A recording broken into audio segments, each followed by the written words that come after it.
আমাদের ল্যাব শুরু করার আগে আমরা এখন পোর্টসুইগারে ইউজার আইডি ও পাসওয়ার্ড দিয়ে লগ ইন করবো।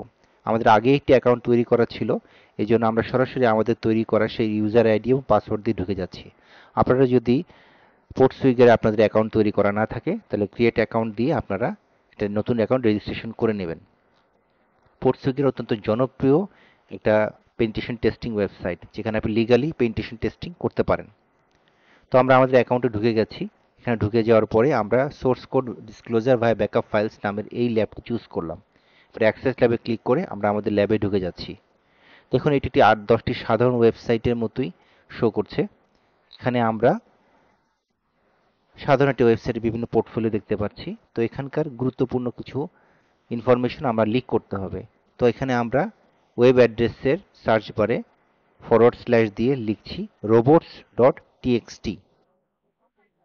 তো robots.txt দিয়ে আমরা যখন এন্টার দিব, দেখেন এখানে একটা ইনফরমেশন শো করছে, disallow /backup। এই বিষয়টা আরেকটু সহজ করে বুঝিয়ে বলছি। এই জিনিসটা অনেক গুরুত্বপূর্ণ ওয়েবসাইটও থাকে। চলো আমরা গুগলের ক্ষেত্রে এই কাজটি করে দেখি। গুগলের যদি আমরা ওয়েবসাইটে আমরা / দিয়ে robot.txt দিই, তাহলে দেখবেন সেখানেও একই ধরনের একটি রেজাল্ট আসছে। তবে এখানে রেজাল্টটা আরেকটু বিশদ হবে। robot.txt মূলত এক ধরনের HTML ফাইল, যেটা মূলত বিভিন্ন ওয়েব ব্রাউজার যেমন গুগল, বিং, ইয়াহু ইত্যাদি সার্চ ইঞ্জিনকে বলে দেয় যে তুমি যত কিছুই করো না কেন এই জায়গাগুলোতে তুমি সার্চ করবে না। এবং দেখেন এখানে অ্যালাউ এবং ডিসঅ্যালাউর একটা বিশাল তালিকা আছে। যেগুলো ডিসঅ্যালাউ দেওয়া আছে সেগুলি সে সার্চ করবে না।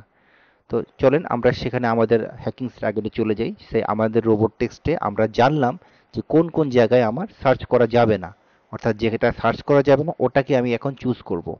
চুজ করে অর্থাৎ / দিয়ে ব্যাকআপে চুজ করলাম। ক্লিক করে আমরা লিঙ্কে ঢুকে গেলাম এবং এখানে আমরা আমাদের দেখছি একটা জাভা স্ক্রিপ্ট আছে। এই জাভা স্ক্রিপ্টটা ভালো করে ফলো করে দেখি।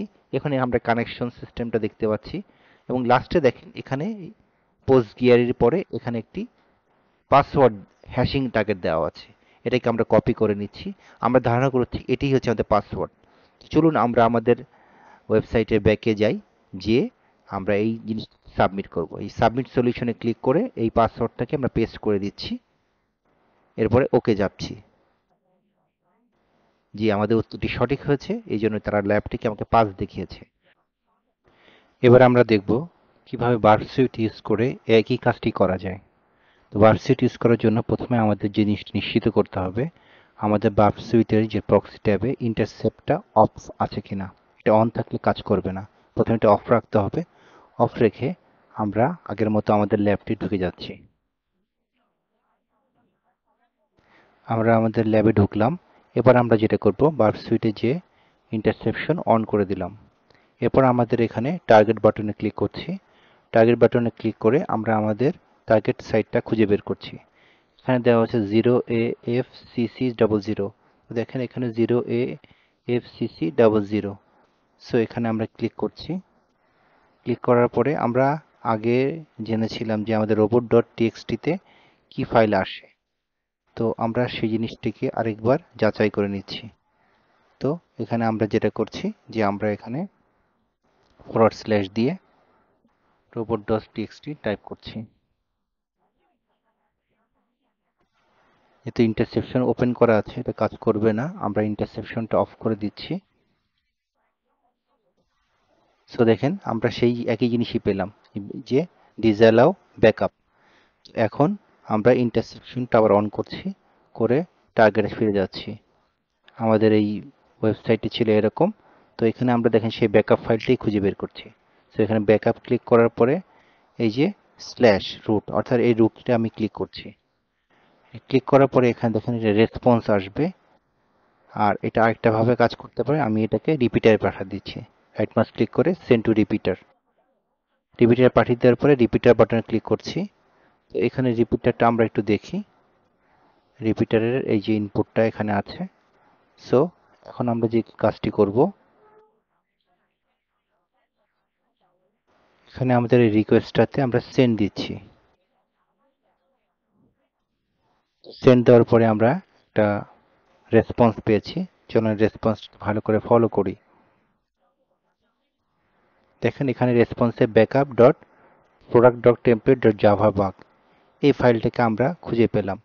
আর এখানে এইটাই একমাত্র রেসপন্স। এখানে জিনিসটা হচ্ছে আমরা আমাদের গেট দিয়ে আমরা ব্যাকআপ, আমাদের আগের যে ওয়েবসাইটে আমরা যে অর্ডারটা দিয়েছিলাম যে এই অর্ডারটা আমি এখানে দিলাম। তো এটা আমি যেখানে ম্যানুয়ালি টাইপ করলাম, এখানে ম্যানুয়ালি টাইপ না করে বার্ব সুইটে আমি কমান্ড প্রম্পটের মাধ্যমে এটা দিলাম। তো এখন আমি যে কাজটা করব, এই যে product dot HTML template Java dot back file যেটা আছে এটা আমি কপি করে নিচ্ছি। কপি করে এটা আমি আমাদের রেসপন্সের মধ্যে দিয়ে দেব। ব্যাকআপ এইচটিটিপি আগে জাস্ট এটা পেস্ট করে দিচ্ছি। এরপর এটাকে সেন্ড দিচ্ছি। সেন্ড দেওয়ার পরে দেখেন আমরা একটা ফাইল পেয়েছি আগের মতোই, সেই জাভা ফাইলটা আমরা যেটা আগের টিউটোরিয়ালে দেখেছিলাম। সো জাভা টিউটোরিয়ালটা আমরা খুঁজে বের করছি। এখানে কানেকশন স্ট্রিং দেখি আমরা, কানেকশন বিল্ড এখানে পোস্টগ্রি, এখানে ওয়েবসাইটের এই যে পাসওয়ার্ডটা দেওয়া আছে। সো এটা আমরা কপি করে নিচ্ছি। এরপর আমরা আমাদের ইন্টারসেপশন অপশনটা অফ করে দেব। অফ করে দিলাম। এরপরে আমরা আমাদের সার্ভারে গেলাম। সার্ভারে গিয়ে আমরা ব্যাক বাটনে ক্লিক করছি। সাবমিট সলিউশনে যাওয়ার পরে আমরা আমাদের পাসওয়ার্ড হ্যাশটি টাইপ করছি। আমরা আমাদের পাসওয়ার্ড হ্যাশটি প্রবেশ করাচ্ছি।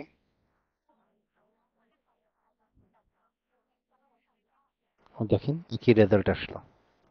সো এভাবে আমরা বার্ড সুইটের মাধ্যমেও আমরা চাইলে আমাদের রেজাল্টটা বের করে নিতে পারি। ধন্যবাদ।